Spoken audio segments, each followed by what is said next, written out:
Bonjour et bienvenue sur la chaîne Les Anges en parlent. Aujourd'hui, j'accueille pour notre premier rendez-vous mensuel en astrologie Hélène, fondatrice de la Ronde des Miroirs. Bonjour Elisabeth. Je te remercie bien de m'accueillir sur ta chaîne pour parler de ce que j'aime, l'astrologie, et je vais tout de suite remercier de tout mon cœur mes deux professeurs, Claudine et Robert Wauty, parce qu'ils ont su m'enseigner et nourrir toute ma curiosité, qui continue encore aujourd'hui à exercer ma pratique. Voilà Elisabeth, donc c'était qu'un point très important, c'était de les remercier pour m'avoir enseigné tout ce qu'ils savaient. Je comprends que ce soit important. Qu'est-ce que tu proposes donc en astrologie et à quoi sert l'astrologie utile, l'astrologie peut-être de tous les jours? Oui, c'est exactement ce que j'ai envie de faire. En fait, j'aimerais vraiment proposer sur ta chaîne, Elisabeth, une astrologie pratique, facile et ludique aussi, finalement, avec le temps, parce qu'on s'amuse beaucoup en astrologie. Et c'est une astrologie que tu peux utiliser au quotidien pour harmoniser tes relations amicales, de travail avec tes collègues, ton conjoint, tes enfants. Et c'est surtout un outil très précieux de connaissance de soi. Et ça fonctionne, ça marche vraiment bien. Enfin, moi, pour l'avoir pratiqué pour moi-même, et je continue toujours à la pratiquer pour moi-même, en fait. Alors, cela ouvre aussi la porte de tes potentiels, à savoir l'observation de ce que tu aimes, ce qui peut te rendre heureuse, comment tu agis, comment tu réagis dans ta vie, tes possibilités intellectuelles, et puis aussi voir comment gérer son émotionnel. Ça, c'est important. Et alors aussi, je pratique l'astrologie, donc comme je te l'ai dit, avec le sens pratique utile, avec un prévisionnel. Mais attention, ce n'est pas de la voyance. Ça permet d'être libre de vos choix, en conscience, avec discernement. Je ne détiens pas du tout la vérité, mais c'est une connaissance dans laquelle j'avance et j'y crois au fil de toutes mes observations. Alors, quand on pense en plus l'astrologie, qu'elle existe depuis très longtemps, des millénaires, hein, donc je parlerai juste des Mayas pour faire court, parce que je n'ai pas encore toute l'information, on va dire. Ça existe depuis au moins 2500 ans avant Jésus-Christ.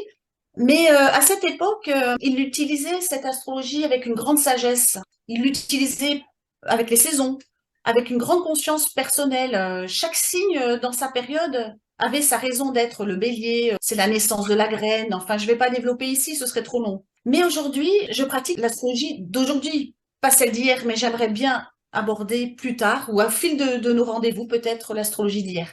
Et j'aime observer la connaissance des anciens, et j'aime me plonger passionnément vers le passé, de plus en plus. C'est un chemin sans fin, hein, donc c'est que le début, hein. Si on fait un petit chemin ensemble, tous ensemble, là, ça sera intéressant de creuser tout ça. Parce que je cherche le sens ultime de l'astrologie, hein. Mais tout un début, alors on va ensemble observer avec beaucoup d'humilité aujourd'hui. Je commencerai par le soleil, ce qui est proposé dans notre carte de naissance en premier. C'est son rayonnement, voilà. Pour être un peu plus pratique, alors on va demander comment c'est possible et comment ça fonctionne. C'est possible, oui. Alors je vais te donner quelques exemples pour être dans le concret. Ton téléphone, il marche comment, toi, ton téléphone, Elisabeth? T'as une prise électrique, t'as un câble, c'est invisible. Il s'allume, il s'éteint, c'est une énergie invisible, on est d'accord, hein? Oui, une fois que j'ai chargé, oui. Oui, il faut le charger, évidemment, mais c'est encore une énergie dans le Oui, mur. Enfin, si on peut dire ça comme ça. Ou le soleil aussi, tu peux recharger par le soleil, qui est une énergie, hein, d'accord? oui. Tes pensées, on ne sait pas les attraper, elles sont là, c'est une énergie, hein. Si on fait un trou dans ta tête, elles sont là, mais tu ne sauras jamais les avoir, hein, tu ne sauras jamais les attraper, hein. Énergie C'est ce invisible, qu'on encore une fois. c'est ce qu'on disait avec Richard Haeckel, que 5% de nos pensées nous appartiennent et le reste non. Il disait qu'on avait regardé dans le cerveau d'Einstein si on avait trouvé ses pensées, mais non. Ah oui, ils ont juste gardé le cerveau, c'est tout. Voilà, c'est ça. Donc, ces fameuses énergies, tes pensées, qui peuvent pourrir ta journée si tu as des mauvaises pensées, comme la rendre très heureuse, hein. C'est l'énergie de ta pensée. La lune, par exemple, elle permet aux marées d'évoluer, d'aller dans un sens ou dans l'autre, tu vois. Même Oui, quand tu t'approches d'une personne, le courant, tu sais pas pourquoi, ça passe ou ça passe pas du tout. Et tu sais pas pourquoi, mais c'est encore une énergie, c'est indéfinissable, hein. bien sûr. C'est l'énergie. Par exemple, deuxièmement, on inverse les pôles, on ne sait pas pourquoi, ils n'arrivent pas à se coller l'un l'autre. Tout ça, c'est des énergies invisibles. Et les planètes, c'est la même chose. C'est là que c'est vachement intéressant, c'est de les connaître et d'observer toutes ces énergies des planètes Vénus, Mercure, Mars et d'autres qu'on viendra observer avec le temps. Mais ils avaient, les anciens, la connaissance de tout ça. Et c'est bien de pouvoir les aborder aujourd'hui aussi. Alors, par quoi tu aimerais commencer aujourd'hui, puisque c'est le début de nos rendez-vous?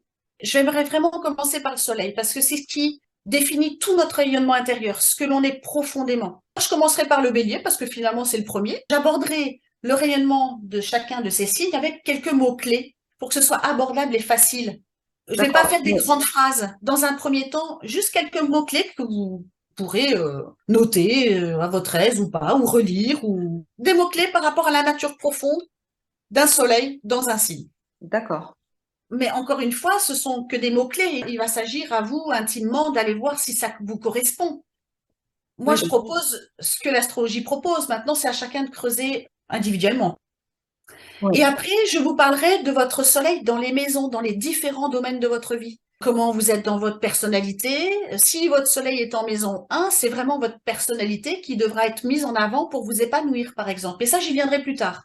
Mais au prochain rendez-vous, je vais parler donc du soleil aujourd'hui principalement, mais j'aimerais après aborder Mars, parce qu'un soleil tout seul, il fait pas grand-chose, il brille, c'est tout. Enfin, c'est déjà pas mal, hein. Mais en prendre conscience du comment il brille, c'est bien, mais il lui faut des bras et des jambes pour avancer le soleil. Et donc, c'est Mars dont je vous parlerai la prochaine fois. C'est D'accord. l'énergie d'action, de combat, de volonté. Donc ça sera dans un deuxième temps, quoi. Ok, donc on commence par les signes et les mots-clés. Juste avant d'introduire ces mots-clés, il y a trois choses que j'aimerais dire. Dans un thème astral, il y a trois choses à observer. Il y a le contexte héréditaire. La deuxième chose, c'est la carte natale parce qu'elle fonctionne vraiment. Celle qui nous est attribuée à la naissance, celle qui est, je dirais que c'est un don divin, si on pourrait appeler ça comme ça. C'est un cadeau du ciel, mais dont on a oublié l'existence dans notre monde moderne. Je la mettrai dans la vidéo pour que les gens puissent en télécharger. Oui, oui, c'est bien. Puis peut-être mettre aussi pour les personnes, les petites étoiles qui vont nous écouter, les belles étoiles, qui sachent reconnaître leurs signes, Oui. le sigle de chacun des signes, et puis les planètes, hein, de savoir les reconnaître comme ça. Quand elles auront leur carte natale, quand elles auront leur signe, elles pourront regarder, elles auront quelques clés pour pouvoir observer, savoir à quoi ça correspond. On mettra des documents correspondant à tout ça sur la vidéo. Extra, comme ça on pourra étudier tout ça ensemble, regarder, observer. Alors je te disais, il y avait trois choses. Il y a le contexte héréditaire, c'est les parents qui nous offrent un cadeau à la naissance. La carte natale, donc comme je t'expliquais, c'est des clés qu'on a oubliées, mais qui sont très importantes et j'espère vraiment que vous allez vous accrocher à ça parce que ça vous ouvre à vous-même. Et alors la troisième chose, c'est l'environnement dans lequel on vit.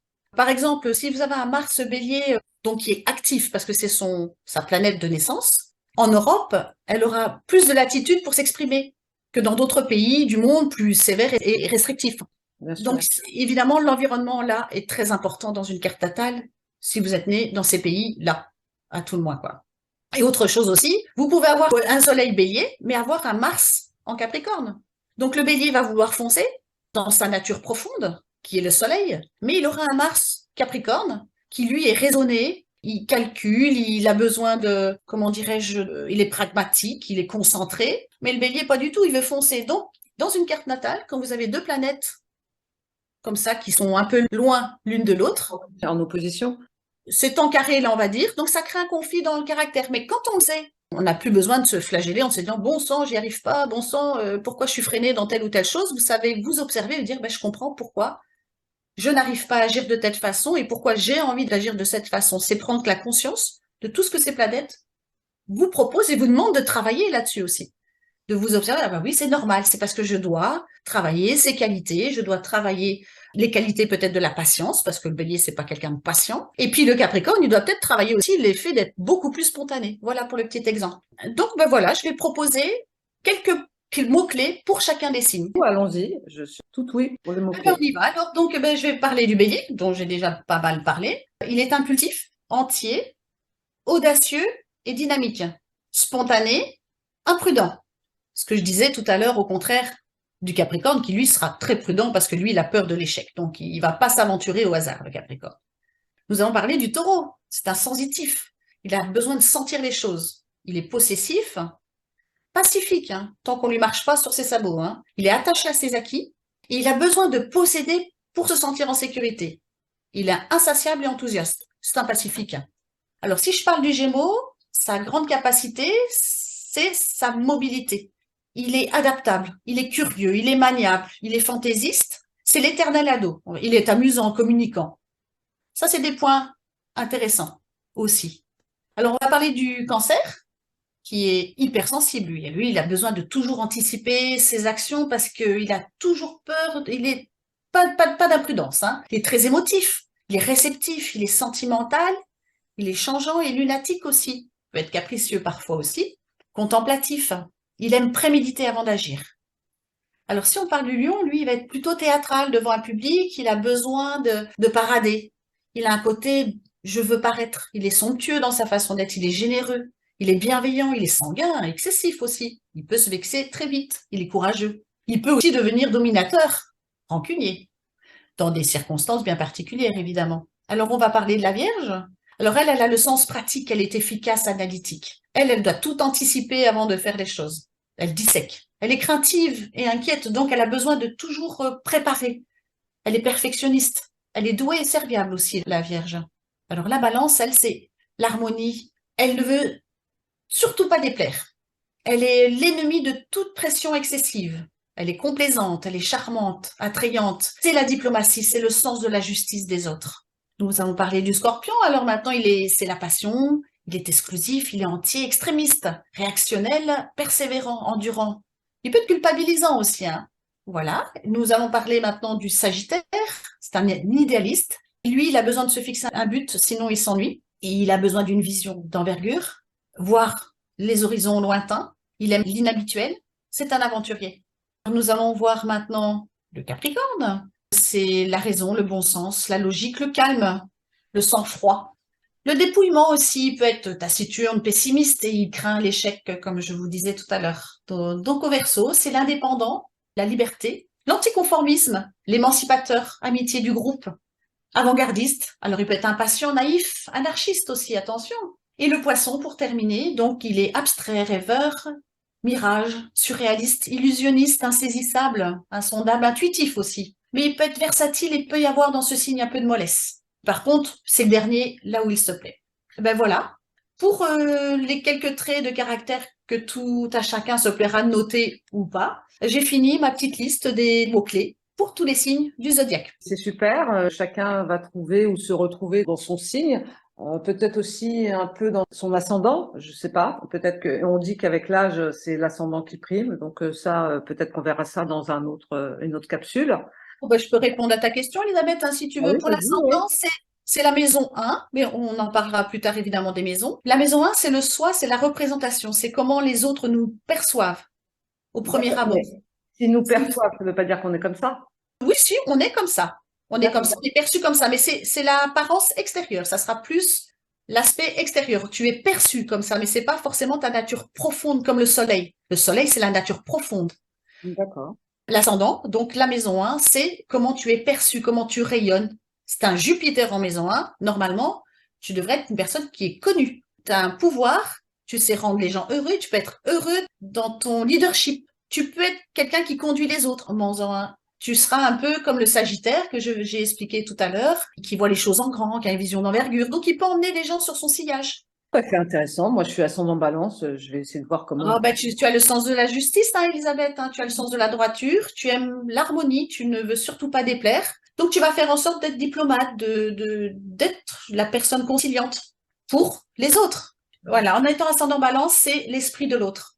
Alors, parfois, tu pourrais t'oublier toi-même en maison 1. C'est pas sa place, forcément, d'être en maison 1. C'est le bélier, la maison 1.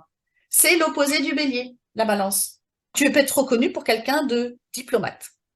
Je sais pas. C'est ça qui est proposé en astrologie, c'est d'observer quels sont les contextes dans lesquels tu es diplomate. Tu creuseras, hein, Elisabeth. Je vais creuser ça. Et comme je te dis, je ne détiens pas la vérité, c'est des mots. Maintenant, il tient qu'à toi de dire oui, c'est vrai que je suis diplomate dans telle circonstance. Oui, c'est vrai que je vais toujours faire la part des choses. Je vais pas être quelqu'un qui va être belliqueux, qui va essayer d'être polémiste dans une conversation. Je vais écouter l'un et l'autre, ce que tu fais d'ailleurs avec moi. Tu Oui. vois, ça s'appelle la balance. La diplomatie, tu vas pas chercher à avoir raison. Tu es à l'écoute. Oui, Donc, j'essaie. voilà, c'est l'harmonie, la diplomatie. La balance, c'est ça, en ascendant. C'est comme ça qu'on peut te percevoir. C'est le D'accord. reflet que tu donnes aux autres. Voilà pour l'ascendant 1. Hier, c'était la nouvelle lune. Oui. D'après ce que tu m'as dit tout à l'heure, est-ce que tu peux me dire ce qu'elle propose, cette nouvelle lune? Bon, je sais bien que c'est en opposition au soleil, mais est-ce que tu pourrais nous en parler un peu? Mais écoute, la nouvelle lune, elle n'est pas en opposition au soleil, hein. Elle est D'accord. conjointe au soleil, la nouvelle lune. C'est la première de l'année déjà. Oui. Donc, elle est quand même importante. Elle nous propose quelque chose qui n'est pas forcément anodin. Je dirais que elle se cache déjà derrière le soleil, la nouvelle lune. Donc, c'est bien pour un petit repère en soi de se dire quand il y a une nouvelle lune, elle est cachée. Donc, elle propose quelque chose qui n'est pas anodin. Elle se présente tous les 15 jours, mais là, c'est la première de l'année. Et alors, de ce que je pourrais te dire, Elisabeth, c'est elle va apporter cette année des nouvelles bases. un nouveau départ. Elle se situe en Verseau. Et comme il a été dit tout à l'heure concernant Verseau, il est indépendant, il est libre, il est avant-gardiste, il aime les autres, il aime le groupe, il est visionnaire pour le collectif, hein. Et il est gouverné par Uranus, la planète du changement. C'est une planète très forte. Je pense que cette nouvelle lune, elle demande à chacun, et ce sera peut-être le mot de la fin, je pense que cette nouvelle lune, elle nous demande de nous attarder à réfléchir intérieurement, profondément à cette idée, l'idée que qu'est-ce que la liberté? Qu'est-ce que être libre? C'est le Verseau qui nous pose cette question pour cette nouvelle année. Ben voilà, Elisabeth, le petit mot de la fin d'aujourd'hui. On va réfléchir à ce qu'est la liberté. C'est vraiment un sujet d'actualité.